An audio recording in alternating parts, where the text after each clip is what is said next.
ആദർശിന്റെ നയനയുടെ ഇന്നത്തെ നല്ലൊരു കഥ കേട്ടാലോ? അങ്ങനെ ഇന്നത്തെ കഥയിൽ നമ്മൾ കാണുന്ന ഒടുവില് ദേവയാനിയും വസ്തുര മുത്തശ്ശിയും കൂടെ സംസാരിക്കുകയാണ്. ആ സമയത്ത് മുത്തശ്ശി പറഞ്ഞു, നീ വിഷമിക്കേണ്ട ദേവയാനി. കണ്ടു, ആദർശ് എന്താണെങ്കിൽ ഈ വീട്ടിലേക്ക് തിരിച്ചു വരും. അവൻ തിരിച്ചു വന്നിട്ടുണ്ടെങ്കിൽ കമ്പനിയുടെ MD ആവുകയും ചെയ്യും. അപ്പോഴേക്കും ദേവയാനി പറഞ്ഞു, എനിക്ക് ആ വിശ്വാസമൊന്നും ഇല്ലമ്മേന്ന് പറഞ്ഞു. നിനക്ക് വിശ്വാസം ഇല്ലെങ്കിൽ എനിക്ക് നല്ല വിശ്വാസമുണ്ട്. എനിക്ക് മാത്രമല്ല, ആദർശിന്റെ മുത്തശ്ശനും ആ വിശ്വാസം ഉണ്ടെന്ന് പറഞ്ഞു. അച്ഛൻ അങ്ങനെ പറഞ്ഞു അമ്മേന്ന് ചോദിച്ചു. അല്ല, അത് പിന്നെ ഇപ്പോഴല്ല, മുമ്പ് പറഞ്ഞിട്ടുണ്ടേ. അപ്പൊ ഞാൻ ആ കാര്യം ഓർത്ത് പറഞ്ഞാന്ന് പറഞ്ഞു. പെട്ടെന്നാണ് മുത്തശ്ശിക്ക് അബദ്ധം മനസ്സിലായത്. അവനാളും മിടുക്കനല്ലേ. ഇപ്പൊ ഈ കമ്പനിക്ക് സംഭവിച്ചുകൊണ്ടിരിക്കുന്ന കാര്യങ്ങളുടെ സത്യാവസ്ഥകളെല്ലാം അവൻ തിരിച്ചറിയും. ഇതിന്റെ പിന്നിൽ ആരാന്നുള്ളതൊക്കെ അവൻ അറിയും. അതിനുശേഷം അവൻ ഇങ്ങോട്ടേക്ക് വരും. അപ്പോഴേക്കും ദേവേനെ പറഞ്ഞു, മുമ്പായിരുന്നെങ്കിൽ എനിക്ക് ആ കാര്യത്തിൽ വിശ്വാസം ഉണ്ടായിരുന്നു. പക്ഷെ ഇപ്പോഴങ്ങനെയൊന്നും ഇല്ലമ്മേ. അതൊക്കെ സംഭവിക്കുന്ന കാര്യമാണോന്ന് ചോദിച്ചു. എന്തുകൊണ്ടാ ദേവേനെ സംഭവിക്കാത്തെ? അവനെ കുറിച്ച് നിനക്കറിയാവുന്നല്ലേ, അവന്റെ കഴിവിൽ ആത്മവിശ്വാസം ഇല്ലെന്ന് ചോദിച്ചു. കഴിവിലൊക്കെ ആത്മവിശ്വാസം ഉണ്ട്, പക്ഷേങ്കില് എന്തോ എനിക്ക് അങ്ങനെ തോന്നുന്നില്ല. അച്ഛന്റെ സ്വഭാവത്തിന് നല്ല മാറ്റം ഉണ്ടല്ലോ. പഴയ അച്ഛനൊന്നും അല്ല ഇപ്പം. അതുകൊണ്ട് എനിക്ക് നല്ലൊരു ഭയമുണ്ട്. ഇനിയിപ്പൊ അവൻ തിരിച്ചു വന്നാലും അതൊന്നും ഓർത്ത് നീ വിഷമിക്കൊന്നും വേണ്ട. ആദർശ് മോനെ വിജയിച്ച് ഇങ്ങോട്ടേക്ക് മടങ്ങി വരുമ്പത്തേനും ഉറപ്പായിട്ടും അവന്റെ മുത്തശ്ശ സ്വീകരിക്കും. ആ കാര്യത്തിൽ എനിക്ക് ഉറപ്പുണ്ടെന്ന് പറഞ്ഞു. ദേവേന് പറഞ്ഞു, ഇപ്പം നടക്കുന്ന കാര്യങ്ങളൊക്കെ അമ്മയ്ക്കറിയാലോ. ജ്വല്ലറിക്കാര് കത്തിക്കയറിക്കൊണ്ടിരിക്കുമല്ലേ. നമുക്ക് പിടിച്ചു നിൽക്കാൻ പറ്റുമോ? അതൊന്നും സാരമില്ല ദേവേനി. അതൊന്നും ഓർത്ത് നീ ടെൻഷൻ അടിക്കണ്ട. നീ ധൈര്യമായിട്ടിരിക്കുക. അതേ കാലമൊന്നും അവർക്കങ്ങനെ മുന്നോട്ട് പോകാൻ പറ്റില്ല. കണ്ടു, നമ്മളിപ്പോൾ ഒരു തകർച്ചയിലാണെങ്കിലും നമ്മൾ കര കയറി വരുമെന്നും പറഞ്ഞ് വസ്തുന മുത്തശ്ശി ഉപദേശിക്കുകയാണ് ദേവേനെ. പിന്നീട് ദേവേനെ പറഞ്ഞു, അമ്മ ഈ അച്ചാർ ഒന്ന് ടേസ്റ്റ് ചെയ്ത് നോക്കിയാൽ എങ്ങനെയുണ്ടെന്ന്. വസ്തുന മുത്തശ്ശി രുചിച്ച് നോക്കിയിട്ട് പറഞ്ഞു, കൊള്ളാം, നന്നായിട്ടുണ്ടെന്നൊക്കെ അഭിപ്രായം പറയാണ്. പിന്നീട് പിറ്റേ ദിവസം രാവിലെ നന്ദുവിന്റെ അരിയിലേക്ക് കനകയും ഗോവിന്ദനും വന്നു. കനക വന്നിട്ട് ചോദിച്ചു, അല്ല ക്ഷേത്രത്തിൽ പോകണമെന്നൊന്നും ഇല്ലേന്ന് ചോദിച്ചു. അപ്പോഴേക്കും നന്ദു പറഞ്ഞു, ഞാനില്ല, നിങ്ങൾ പോയിട്ട് പോരാൻ പറഞ്ഞു. ഗോവിന്ദൻ പറഞ്ഞു, അതെന്താ മോളെ? ഞാൻ വരുന്നില്ല അച്ഛാ. ആ സമയം കനക പറഞ്ഞു, പോകാതിരിക്കാൻ പറ്റില്ല, കുറെ വഴിപാടിനൊക്കെ കൊടുത്തിട്ടുണ്ട്, അതൊക്കെ കഴിപ്പിക്കണമെന്ന് പറഞ്ഞു. ആ സമയത്ത് നന്ദു പറഞ്ഞു, അധികം ആഘോഷമൊന്നും വേണ്ടാന്ന് പറഞ്ഞു. അങ്ങനെ ആഘോഷമൊന്നും ഇല്ല, പക്ഷെ വഴിപാടുകളൊക്കെ കഴിപ്പിക്കാതിരിക്കാൻ പറ്റുമോ? പായസത്തിനൊക്കെ കൊടുത്തിട്ടുണ്ട്, അതൊക്കെ ചെയ്യിക്കണമെന്ന് പറഞ്ഞു. ആ സമയം നന്ദു പറഞ്ഞു, എന്താന്ന് വെച്ചാ പോയി ചെയ്യ.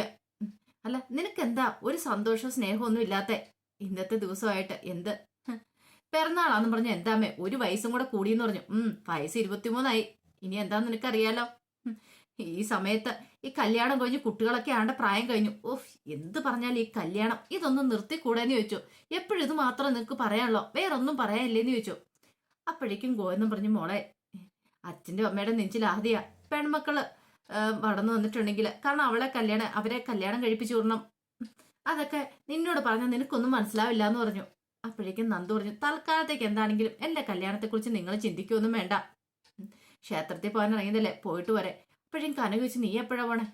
ഞാൻ കുറച്ച് കഴിഞ്ഞിട്ട് പോയിക്കോളാം. അതെ, ഇനിയിപ്പം അടഞ്ഞ നടയുടെ മുന്നിൽ പോയി പ്രാർത്ഥിക്കാൻ നിൽക്കണ്ട, വൈകുന്നേരം പോയാൽ മതി എന്നും പറഞ്ഞുകൊണ്ട് അവരങ്ങോട്ടേക്ക് പോയി. നന്ദുവിന് ഭയങ്കര ടെൻഷനായി. അനി ഒന്നുകൂടെ വിളിച്ചു നോക്കിയാലോ. ഇന്നലത്തെ ആ സംഭവം അനിയെ വിളിക്കുവാണ്. അനി നല്ല ഉറക്കത്തിലായിരുന്നു. അനി അറിഞ്ഞിട്ടുണ്ടായിരുന്നില്ല, ഫോൺ ബെല്ലടിച്ചോണ്ടായിരുന്നു. അപ്പോഴാണ് ജാനകി ചായ കേട്ടും കൂടെ കയറി വരുന്നത്. ഇവന്റെ ഫോൺ ബെല്ലടിച്ചോണ്ടിരിക്കുള്ളൂ, അവനെ അറിയുന്നും കൂടെ ഇല്ല.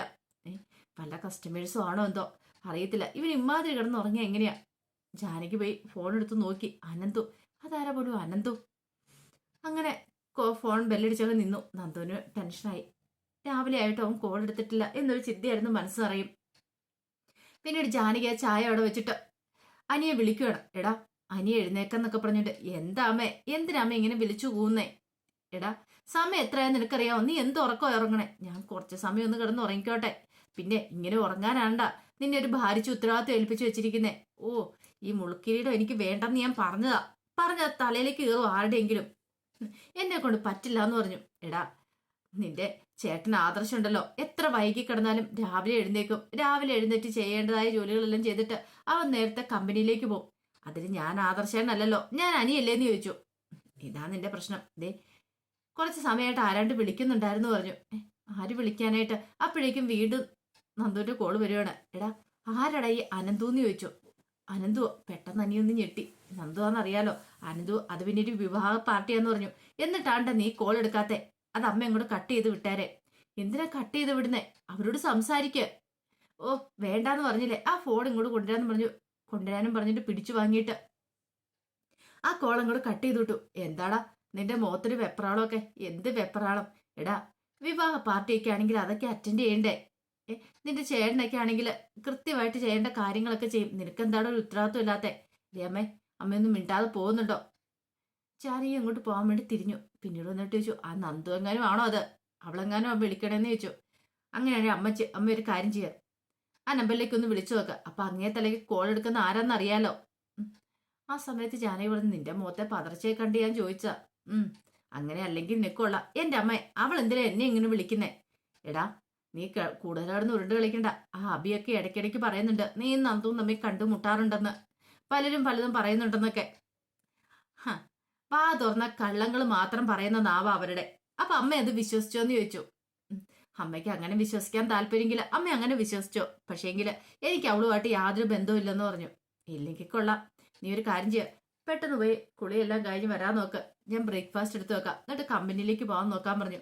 അതും പറഞ്ഞിട്ട് ജാനകി മുറിയിൽ നിന്ന് അങ്ങോട്ട് ഇറങ്ങിപ്പോയി. ആ സമയം അനി ഇങ്ങനെ ആലോചിച്ചു, എന്തിനായിരിക്കും പോലും ഇന്നലെ അവൾ അങ്ങനെ ചെയ്ത് തന്നോട് വരാമെന്ന് പറഞ്ഞിട്ട് അവൾ ബർത്ത്ഡേ ആഘോഷിച്ച്. അതൊക്കെ ഓർത്ത് കഴിഞ്ഞപ്പോഴത്തേനും എനിക്ക് ഭയങ്കര ടെൻഷനായി. ഇതേ സമയത്ത് അബി ഒരു ഗ്ലാസ് ചായയൊക്കെ ആയിട്ട് നബിയുടെ അടുത്തേക്ക് എല്ലുവാണ്. പിന്നീട് നബിയോട് പറഞ്ഞു, നീ അവളെ വിളിച്ചു നോക്കിയ നന്ദുവിനെ എന്തിനാ? അല്ല, ഇന്നലെ അവൾ എപ്പോഴാ വന്നേന്ന് അറിയാലോ. നിന്റെ അമ്മയെ ഒന്ന് വിളിച്ചു നോക്ക്, അപ്പോഴറിയാം. ഇവിടെ അനിയും താമസിച്ചല്ലേ വന്നേ. അപ്പൊ അങ്ങനെ അവളും താമസിച്ചാ വന്നിട്ടുണ്ടെങ്കിൽ ഓരോ കാര്യം ഉറപ്പിക്കാം. അവർ രണ്ടുപേരും ഇന്നലെ ഒരുമിച്ചായിരുന്നു, ബർത്ത്ഡേ ഒക്കെ സെലിബ്രേറ്റ് ചെയ്യുമായിരുന്നു. എന്ത് വെള്ളം കാണിക്കട്ടാ, എനിക്ക് അതിന് താല്പര്യം ഇല്ലെന്ന് പറഞ്ഞു. നീ ഇങ്ങനെ ഒഴിഞ്ഞു മാറിയിട്ടുണ്ടെ എങ്ങനെയാ നവ്യെ ശരിയാന്നേ?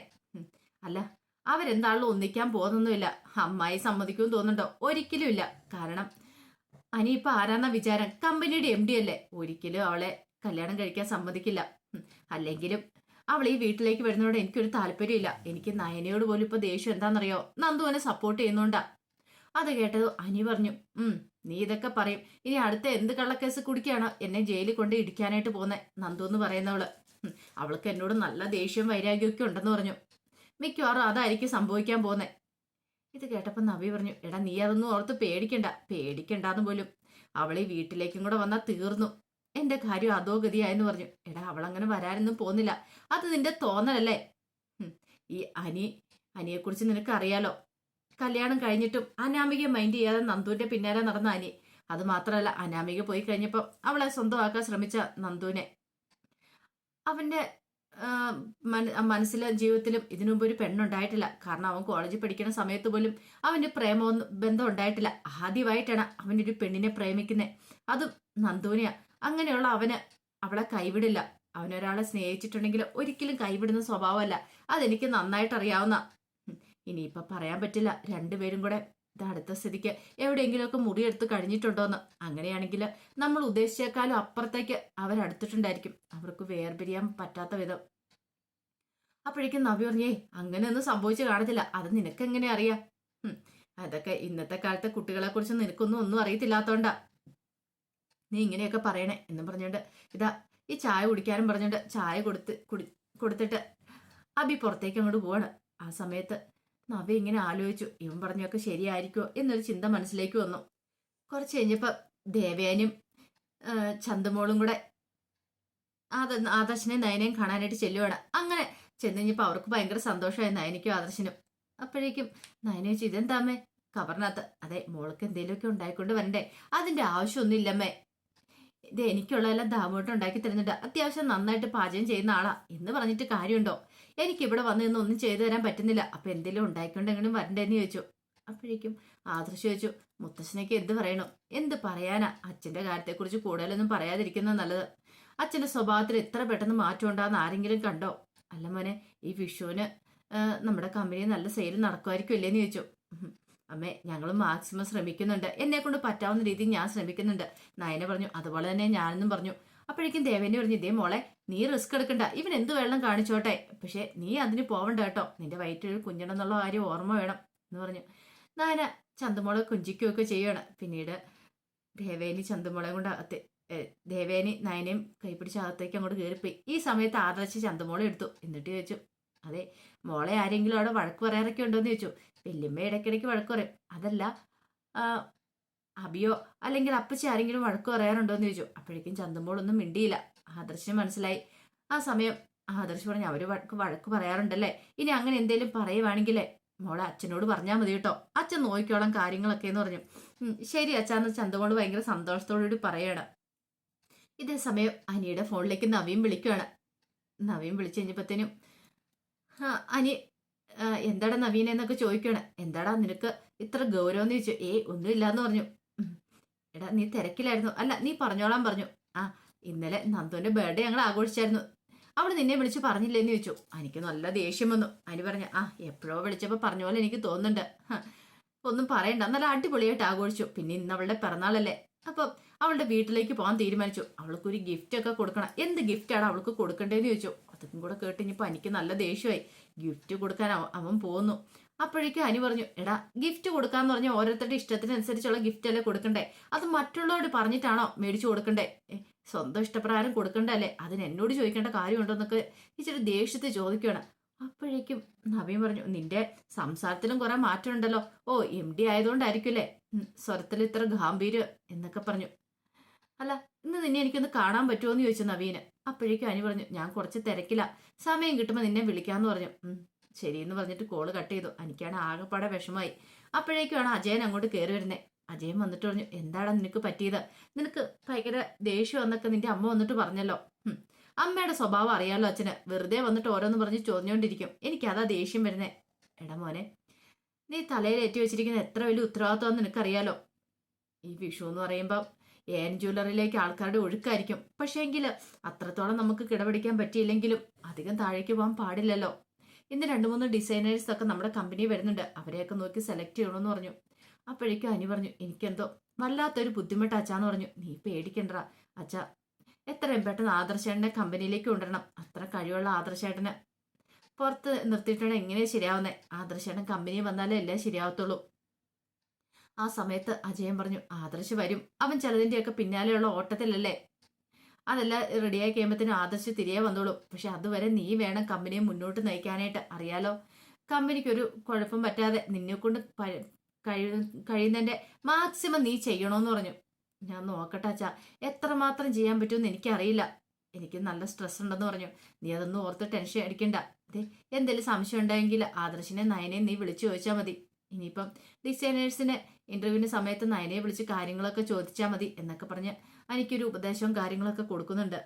ഇതേ സമയത്ത് മുത്തശ്ശിന്റെ അടുത്തേക്ക് വന്നു. എന്നിട്ട് പറഞ്ഞു, അല്ല ഞാൻ ഗർഭിണിയായിരുന്ന സമയത്തെ ഇദ്ദേഹം ഒരു പലഹാരം എനിക്ക് കൊണ്ടു തരുമായിരുന്നല്ലോ. മനസ്സിലായി.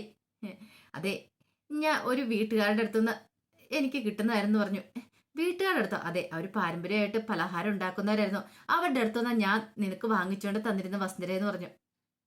അല്ല പിന്നീട് ദേവേനയും ജാനകിയൊക്കെ ഗർഭിണിയാണ് സമയത്തും ഇദ്ദേഹം അത് വാങ്ങിച്ചുകൊണ്ട് വന്നിട്ടുണ്ടല്ലോ. എന്താ ഇപ്പൊ അവരുടെ സേവനം ആവശ്യമുണ്ടോ എന്ന് ചോദിച്ചു. അതെ, നയനമോൾക്ക് വേണ്ടിയിട്ട്. അന്ന് ഒരു കാര്യം ചെയ്യുക, ഒരു ദിവസം നയനമോൾ നീ ഇങ്ങോട്ടേക്ക് വിളിപ്പിക്കുക, എന്നിട്ട് നമുക്ക് അവരെ വിളിപ്പിച്ച് പലഹാരം ഉണ്ടാക്കിയ എങ്ങനെയുണ്ട്? അത് കൊള്ളാം, നല്ല ഐഡിയ. പലഹാരം കൊണ്ടുപോകാനൊന്നും അങ്ങനെയൊന്നും നീ അവളോട് പറയുക പോലും വേണ്ടാന്ന് പറഞ്ഞു. അത് ശരിയാ, അങ്ങനെയാണെങ്കിൽ അങ്ങനെ ചെയ്യാന്ന് പറഞ്ഞു. ഈ സമയത്ത് മുത്തശ്ശി പറഞ്ഞു, ദേവേനിക്കൊക്കെ നല്ല ടെൻഷൻ ഉണ്ട് ആദർശിന്റെ കാര്യത്തില്. ആ സമയത്ത് മുത്തശ്ശൻ പറഞ്ഞു, നിനക്കറിയാലോ വസുന്ധരെ, ആദർശിനെ ഞാൻ എന്തുകൊണ്ടാണ് പടിക്ക് പുറത്ത് നിർത്തിയേക്കുന്നതെന്ന്. കാരണം ഈ കുടുംബത്തിലുണ്ടായിരുന്ന തകർച്ചയ്ക്ക് കാരണം എത്രയും പെട്ടെന്ന് തന്നെ അവനെ കണ്ടെത്താൻ കഴിയുള്ളൂ. ആ ഒരു വിശ്വാസം എനിക്കുണ്ട്. അവളിത് കണ്ടെത്താൻ കഴിയുമെന്ന് തന്നെയാണ് എൻ്റെ വിശ്വാസം. അധികം വൈകാതെ സംഭവിക്കുകയും ചെയ്യും. കാരണം ഞാൻ ആദർശിനെ ദുബായിലെ ജയിലിൽ നിന്ന് രക്ഷിച്ചെങ്കിലും പക്ഷേങ്കിലും നമ്മുടെ ശത്രുക്കൾ ആരെന്ന് കണ്ടെത്താൻ എനിക്ക് പറ്റിയിട്ടുണ്ടായിരുന്നില്ല. അത് കണ്ടെത്താനായിട്ട് അവനെ കൊണ്ട് സാധിക്കും. അവനെ അതിന് സാധിക്കുള്ളൂ. കാരണം അവൻ മിടുക്കനാ. അവനെക്കുറിച്ച് നിനക്ക് അറിയാവുന്ന കാര്യമല്ലേ വസുന്ധരെ. അതിനുശേഷം വേണം അവൻ തലയുയർത്തിപ്പിടിച്ച് ഈ വീട്ടിലേക്ക് കടന്നു വരാനായിട്ട്. അതിനു വേണ്ടിയിട്ടാ ഞാനും കാത്തിരിക്കുന്നതെന്ന് പറയണം. ഇത് കേട്ടതും മുത്തശ്ശിക്കൊരു ചെറിയ സന്തോഷമൊക്കെ ആയി. ഇതേ സമയത്ത് ആദർശ് ജ്വല്ലറിക്ക് ചെല്ലുവാണ് ജഗദീപ് സിംഗിന്റെ വേഷത്തില്. അപ്പൊ അതിന്റെ വിശേഷങ്ങളൊക്കെ നമ്മളിന്ന് കാണുന്നത്. ഇതിന്റെ ബാക്കി വിശേഷങ്ങളുമായിട്ട് വൈകുന്നേരത്തെ പ്രൊമോയിൽ വരാട്ടോ. അപ്പൊ ഇന്നലെ കുറച്ച് ലേറ്റ് ആയിട്ടോ വൈകുന്നേരത്തെ പ്രൊമോ വിശേഷങ്ങളും കാര്യങ്ങളൊക്കെ ചാനലിനകത്ത് അപ്ലോഡ് ചെയ്തേ. കാരണം കുറച്ച് നെറ്റ് ഇഷ്യൂസും കാര്യങ്ങളൊക്കെ ഉണ്ടായിരുന്നു കേട്ടോ. അതുകൊണ്ടാണ് വീഡിയോസ് അപ്ലോഡ് ചെയ്യാൻ പറ്റാത്തത്.